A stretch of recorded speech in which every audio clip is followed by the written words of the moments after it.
अली पूरी घरवाली। लालच किस हद तक आदमी पर हावी होता है, आइए देखते हैं। देख राधा, तुझे घर का सारा काम आता है, ये अच्छी बात है, लेकिन हमें ये नहीं पता था कि तू पढ़ी लिखी कम है और तेरी छोटी बहन की तो सरकारी नौकरी भी लग गई है। कैसी बात कर रही है माँ जी? सारी बात करके ही तो पापा ने शादी की थी। अब जब छोटी की सरकारी नौकरी लग गई है तो आप लोग ऐसे बात कर रहे हैं। ज्यादा बकवास मत करियो। हम लोगों को पता होता कि तेरी छोटी बहन की सरकारी नौकरी लगने वाली है तो तुझसे तो कभी शादी ना करवाते अपने होनहार बेटे की। अरे तुम मुझ में क्या कमी है? वैसे भी आप लोगों ने तो उस वक्त कहा था कि आप लोगों को घरेलू लड़की चाहिए। तभी पति महेश आ जाता है। देख राधा, 100 की सीधी एक बात बता देता हूँ, तू जा और अपनी बहन को बोल कि उसे यहाँ रहकर अपनी कमाई हम लोगों को देनी होगी जब तक हमारे सारे कर्जे उतर नहीं जाते, नहीं तो तू अपना बोरिया बिस्तर बांध और निकल मायके। राधा पति की बात सुनकर हैरान रह जाती है। दिमाग है भी क्या आप लोगों के पास? क्या बोले जा रहे हैं? साली को घर पर रखेंगे? अरे मोहल्ला समाज क्या कहेगा? और माना पिताजी को उसके पैसों की जरूरत नहीं है, लेकिन वो अपनी कमाई आप लोगों को क्यों देगी? अरे क्योंकि हम लोगों के ऊपर कर्जे हैं, समझी? या तो तू कमा कर ला या अपनी बहन को बोल कि अपनी बहन का घर बचाना चाहती है तो यहाँ आकर रहे। सभी मिलकर राधा को घर से निकाल देते हैं। राधा भी कहाँ जाती, मायके जाकर रोने लगती है। छोटी बहन मीना कहती है, अरे क्या हो गया दीदी, कितना पैसा मांग रहे हैं? अरे अभी दे देते हैं ना, रो मत, अब तो मेरी भी नौकरी है। लेकिन राधा तो रोए ही जा रही थी। नहीं नहीं, इस बार लगता है उन लालची लोगों ने कुछ और ही डिमांड रखी है, वरना राधा इतना ना रोती। क्यों बेटी, क्या हुआ है? माँ पिताजी, इस बार जो उन लोगों ने मांगा है ना, वो सुनकर तो आप लोगों के पैरों के नीचे से जमीन खिसक जाएगी। ऐसा क्या मांगा है दीदी? तुझे मांगा है।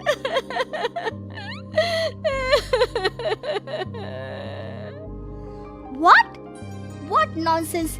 दीदी क्या बोल रही हो? समझ रही हो?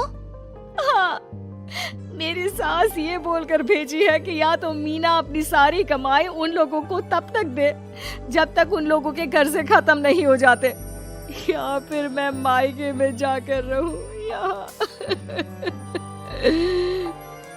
क्या मजाक बना रखा है? ऐसा होता है क्या कहीं?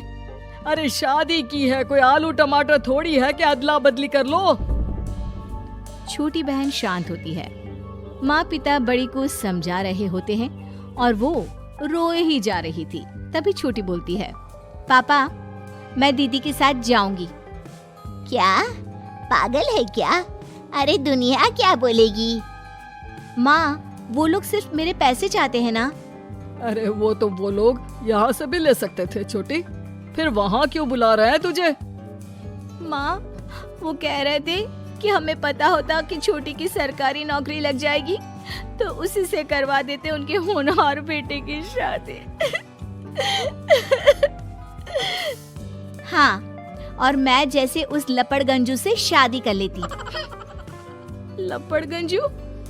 अगर वो लपड़गंजू है तो मेरी शादी क्यों करवाती? मैं नहीं जाने वाली वापस।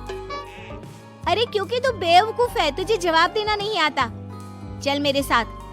उन लोगों को लगता है ना साली पूरी घरवाली, तो अब देखे साली का जलवा। और शादीशुदा बेटी को पिता भी कितना घर बिठाते। उसके ससुराल जाते हैं दोनों बेटियों के साथ। आइए आइए, ले आए अपनी कमाओ बेटी, ये अच्छा किया। समझदार आदमी की पहचान यही तो होती है। मुझसे बात करिए ना, मैं रहने आ रही हूँ इस घर में, तो मेरी कुछ शर्तें रहेंगी। अरे वाह जी वाह, बहन के ससुराल में भी शर्तें? अरे और क्या, आप लोगों को मेरे पैसे चाहिए, दीदी घर का काम करेगी, इतना सब मिल रहा है। वैसे आप तो जानती हैं, बाजार में बिना शर्तों के तो एक पॉलिसी भी नहीं मिलती है। बात तो ये सही बोल रही है, सरकारी नौकरी वाली लड़कियां ऐसा नहीं मिलती।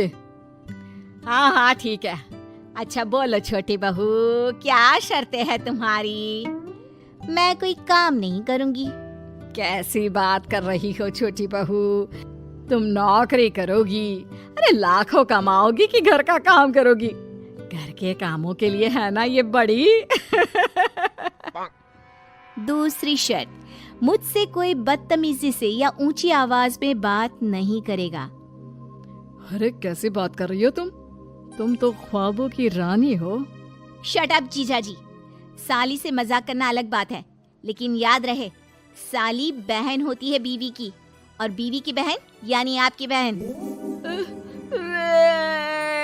माँ ये क्या बोल रही है? बहन।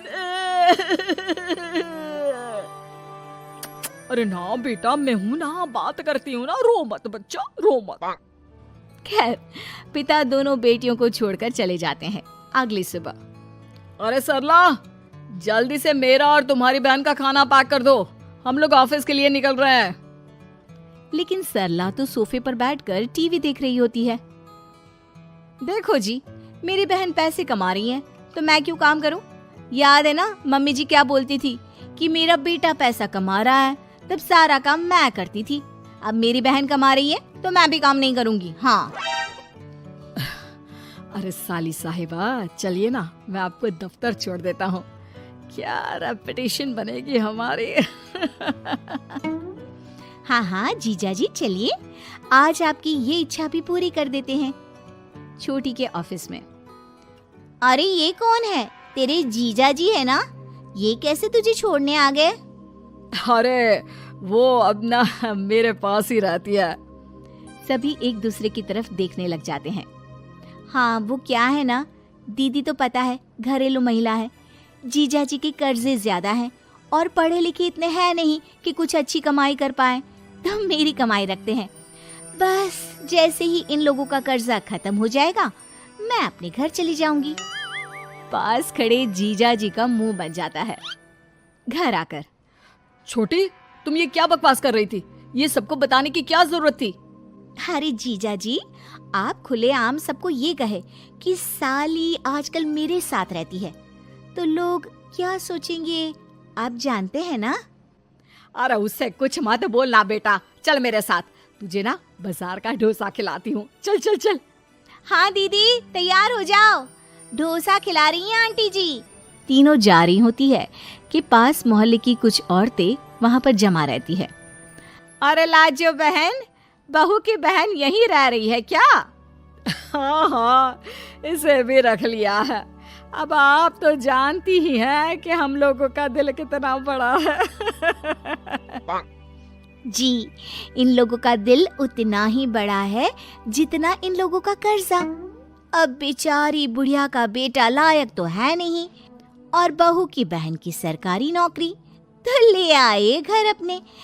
इनका कर्जा अब मेरी कमाई से ही तो खत्म होगा ना। सबके सामने सास की भी बेइज्जती हो जाती है। घर आकर सास और बेटा दोनों छोटी पर बरस पड़ते हैं।